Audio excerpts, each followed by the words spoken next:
Catch us the foxes, the little foxes that spoil the vines, for our vines are tender grapes. The Shulamite, my beloved, is mine, and I am his. He feeds his flock among the lilies to her beloved, until the day breaks and the shadows flee away. Turn, my beloved, and be like a gazelle or a young stag upon the mountains of Bether.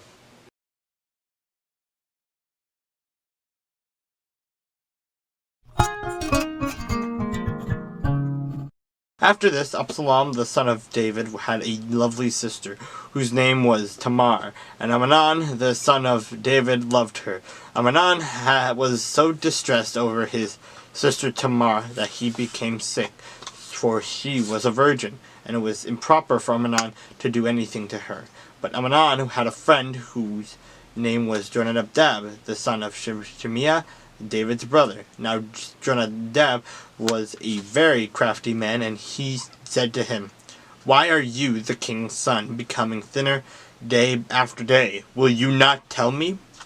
Amnon said to him, "I love Tamar, my brother's Absalom's sister." So Jonadab said to him, "Lie down on your bed and pretend to be ill. And when your father comes to see you, say to him, 'Please let my sister Tamar come and give me food, and prepare the food in my sight, that I may see it and eat it from her hand.'" Then Amnon lay down and pretended to be ill. And when the king came to see him, Amnon said to the king, "Please let Tamar, my sister, come and make a couple of cakes for me in my sight, that I may eat from her hand." And David sent home to Tamar, and saying, "Now go to your brother Amnon's house and prepare food for him." So Tamar went to her brother Amnon's house, and he was lying down.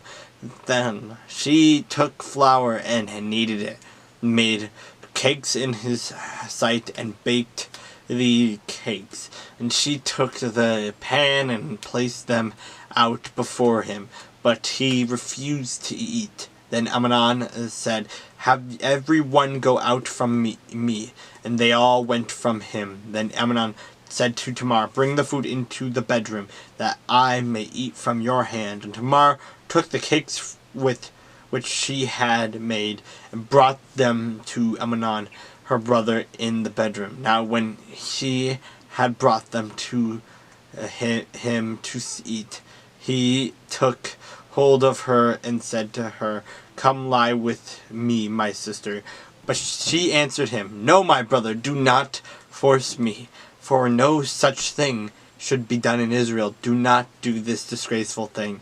And where could I take my shame? And as for you, would be like one of the fools in Israel. Now therefore, please speak to the king, for he will not withhold me from you." However, he would not heed her voice, and being stronger than